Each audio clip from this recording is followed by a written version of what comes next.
สบายดีค่ะพี่น้องมาพบพอกันอีกแล้วพี่น้องเอ้ยกับสาวจิวคนเก่าคนเดิมพี่น้องนั่งคอยอ้ายที่เถียงนาน้อยคือเก่าทุกคนน่ะสดเด้อทุกคนเด้อมีฐานพนุคนน่ะจิวเถาแหละคนน่ะเถาเรียแล้วเนาะทุกคน34-35 ปีหรือพอเถาก็ยาวคนเนาะอีกอย่างก็หนาสดพร้อมเฮาไว้แต่งหนาแล้วทุกคนหนาเฮาบ่ได้มีเครื่องสำอางหนาสดเด้อทุกคนเด้อเทิงหนาสดแล้วก็เทิงบริสีหนาสีตาบริเฮ็ดยังเนาะบริทำนกรรมนะทุกคนเด้อนะซ้ำนี้เฮากับภูมิใจแล้วเนาะทุกคนที่เฮาผสมส่วนทุกอย่างเนาะทุกคนเนาะนะจ๊ะพยากรณ์ในกระยาเนาะทุกคนสจิวกะบริว่ายังหายเด้ออยากว่าเถากะว่าเด้อทุกคนสจิวกะบริน้อยนะว่าโลดเด้อทุกคนเด้อของเฮาเถาอะไรเนาะทุกคนเนาะนี่บรรยากาศตื่นมาเมื่อนี้นะทุกคนสิว่าให้ฟังหลังจากที่ฝนตก4-5 มื้อตื่นมาเมื่อนี้ลมแต่เดึกทุกคนลมแบบลมแห้งอันนี้นะบรรยากาศมันจะเปลี่ยนเป็นอากาศหนาวแล้วบอหรือจังไรหรือว่าพายุลูกนี่มันจะเป็นพายุลมหนาวหรือว่าแต่ว่าท้องฟ้านะมันจะมัวเบิ้ลเลยได้ท้องฟ้าจะมัวบัดทุกบ่อเลยนะทุกคนยังสิมีฝนอยู่แต่ว่ามันจะเป็นลมคัดฝนแต่จีว่าไม่ลมหนาวดอกคันลมหนาวมันเป็นลมแบบนี้อันนี้มันจะเป็นลมคัดฝนลายกว่าเด้อทุกคนแบบป้าข้างอันนั้นสจิวก็สิโตกเลยหมักอันนะหมักบวบหมักถั่วมันทุกคนบรรยากาศยามมื้อเช้าทุกคนนั่งอย่างนี้พอสจิวกำลังข้างหมอกเขาอยู่ทุกคนตอนนี้นะหนึ่งฟื้นเพราะว่าฐานเขายังน้อยหนึ่งฐานบอกฐานสิเบิดเลยฟื้นกับบริหารและฝนกับฝนเนี่ยเนาะเมืองทุกคนตัวกันให้จิวกันงามย่อยงามทุกคนก็มานั่งเจ้าหน่อยสิไปจูอันไทยหมอขาวมันก็ลมเห็ดข้อไก่พอแล้วสับพ่อใหญ่รถสิมาอยู่บ่เฮ้ยมันตัดไม้อันมาเห็ดคอเห็ดอันนั้นมันนอนบรรยากาศลมตื่นมาผัดบรรยากาศแบบลมนะคนกับคือเสือเป็นวัดอีกแล้วเลยบ่เท้าเลยเสือต้องเป็นวัดน่ะไม่ยังหนาวครับลมเดี๋ยวจิวลงไปถ่ายเบิ่งบรรยากาศความมันลมนะทุกคนลมแท้ลมว่าพวกเบิ่งมันตื่นสมาผัดบรรยากาศลมข้ามหัวก่อยจนปิวข้ามหัวว่ะข้ามทั่วก่อยข้ามทั่วก่อยจนปิวจนฮักจนฮักมันลมหลายนี่ฮักเลยทั่วก่อยฮักเลยพอได้ตำอยู่ได้ทุกคนกำลังเป็นหมากหา6 หมากพอได้ตำนะทุกคนค่ะมึงกับคนมาลมยังตื่นสามารถปัดคือเป็นแนวนี้คือลมแนวนี้เนาะทุกคนให้มันลมแนวนี้เบิ่งเดี๋ยวจะให้เบิ่งความลมเฮ้ยหนาวเด้ทุกคนเห็ดข้อไก่นะยังบ่ทันแล้วอยู่เบิ่งท้องฟ้านะทุกคนถ้าจิ้วยังสิตกอยู่ฝนนั้นมันร้อนอากาศหนาวดอกแต่มันเป็นพายุมันจะมีลมพอนพี่น้องเอ้ยท้องฟ้าเห็นบ่ยังมีฝนอยู่แล้วก็มันจะเป็นลมคัดฝนนะสัจจิวะมันเป็นลมหนาวได้นี่เบิ่งท้องฟ้าไล่เลือดๆผู้พายุเขานะเบิ่งท้องฟ้าทุกคนเบิ่งก้อนเมฆเบิ่งซอยกันทุกคนสิเกิดอีหยังขึ้นเบิ่งก้อนเมฆนะก้อนเมฆไหลหลุดๆเห็นบ่นะป้าทุกคนจะจีซูมให้เบิ่งไกลๆเด้อเห็นบ่ทุกคน เห็นบ่ก้อนเมฆไหลนะไหลแห้งขนาดเลยทุกคนเลยเพราะว่ามันลมดิมันจะเป็นลมพายุนะมันเป็นพายุเข้ามาอีกแล้วทุกคนพายุนี่จักสื่ออีกอย่างเนาะพายุลูกที่3นะทุกคนมันจะเข้ามาอีกแล้วนี่ มันจะมีหนาวมีลมเนี่ยเด้อพายุโลกเนี่ยมีหนาวมีลมแล้วก็มีฝนพร้อมทุกคนสังเกตเบิ่งท้องฟ้าเบิ่งก้อนเมฆไหลแห้งขนาดเลยนะเห็นบ่เห็นบ่ผู้นกโนปูปีกะแตกตื่นเพราะว่ามันลมเนาะทุกคนเนาะมันลมแห้งนะทุกคนเบิ่งก้อนเมฆสจิวโฟกัสที่ก้อนเมฆเด้อทุกคนตอนนี้เบิ่งว้าติก้อนเมฆซะมันไหลแห้งแท้ทุกคนทางนี้ก็ไหลคือกันแต่ว่าไหลไปโฮมอยู่ไซเบิร์ดป่ะนี่อันนี้เห็นบ่มันจะก่อตัวเป็นเกิดเป็นฝนแล้วตอนนี้นะทุกคนเนาะ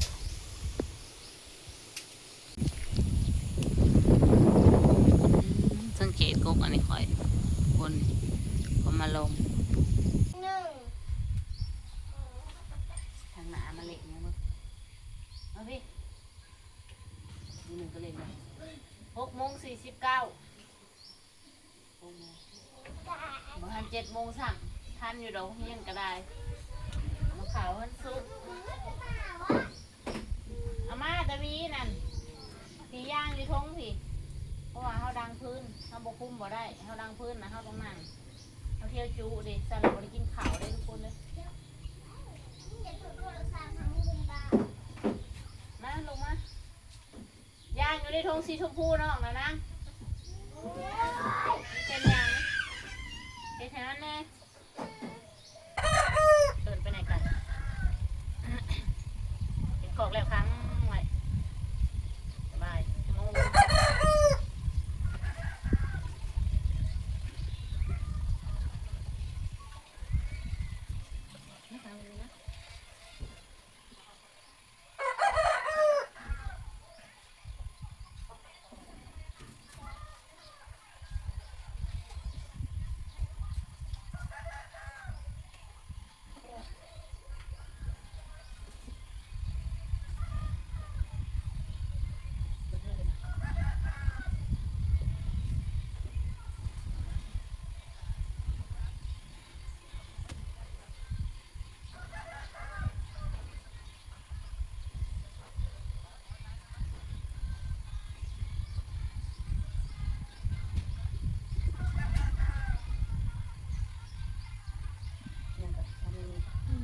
เทศสองเกี่ยวกับเด็กกับต้องพาเอาไปแต่ว่ามันต้องมีกิจกรรมหลายอย่างที่คนบอกโรงเรียนทำกับกิจกรรมไปจังถ่ายไปสิเดินน้องใหม่พวกเขามีกิจกรรมหลายเนาะไปหาไปนั่นไปนี่ไปสิได้จะดูแลยังไงจะมาพยายามตอบยามหลีเป็นเราลงหมอว่าลอยลงส่วนสุพรรณีลงพยายามหลีไปนั่งกินปีปลายอยู่ที่สูงบรรยากาศค่ะ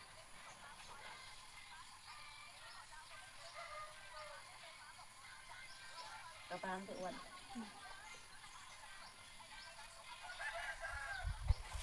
ลูกคนเดียวแบบนี้ก็ได้ลูกคนเดียวเราจะกู้เลี้ยงยังไง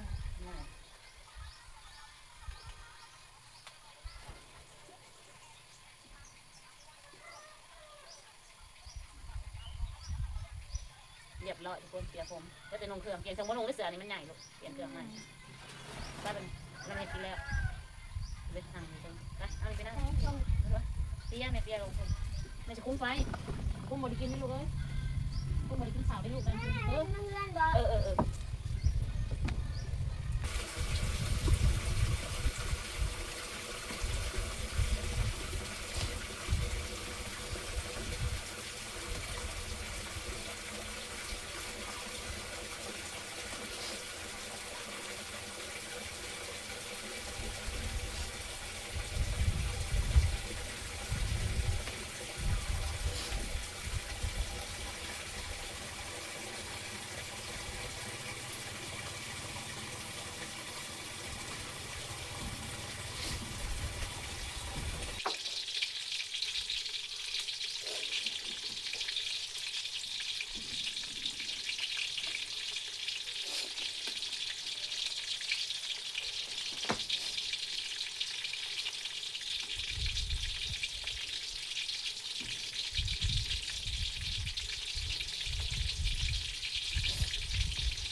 ลมลีน้องใหม่เนาะตัวพี่น้องลมหนาวน้องใหม่เสื้อแขนยาวน้องไทก้าเอ้ยเบิ่งบนยายนะตีนเกิบมันลมเราจิกำลังเล่งไฟทุกคนถอดน่องไก่กำลังเล่งไฟในตอนนี้เพราะว่ามันสวยเฮาดังพื้นมันสีซ่าเนี่ยเด้อทุกคนมันจะนานสุกเนี่ยเพราะว่าไฟมันหมดเสมอ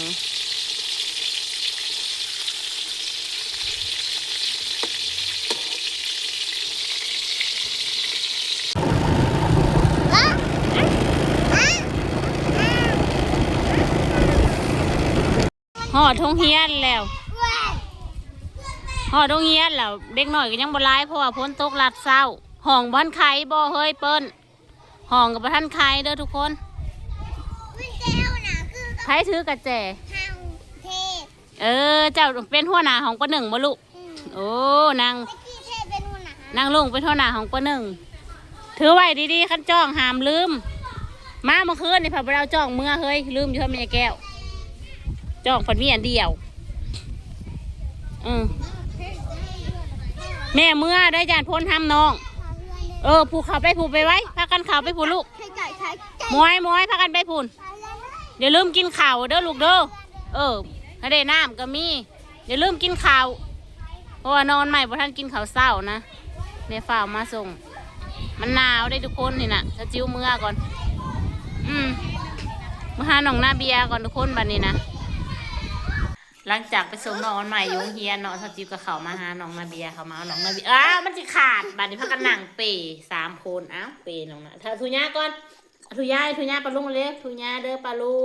งไอ้ยิ้มหวานใช่ปลาลุงยิ้มหวานไอ้นี่หวานดาหวานตาหวาน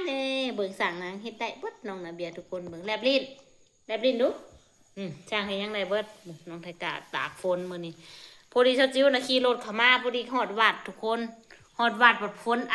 หลังจากไปส่งน้องอันใหม่แล้วมาเข้ามาบ้านนะฮอดวัดหนาวัดอย่ายุ้มหัวอ้ายฮอดหนาวัดแล้วฝนมาน้องไทกาตากฝน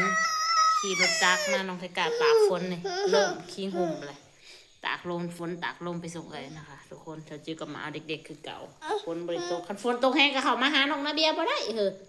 นี่พ่อกับแม่เพิ่นไปการเรียบร้อยบ่แม่บีไปใส่แม่บีไปใส่หำจะกะนาเบียแม่บีไปใส่ป่าทามน่ะแม่บีไปใส่พอโตไปใส่พอโตไปใส่แม่บีไปใส่บ่แม่บีไปใส่แม่ไปใส่บอกปากบัดนี้ทุกคน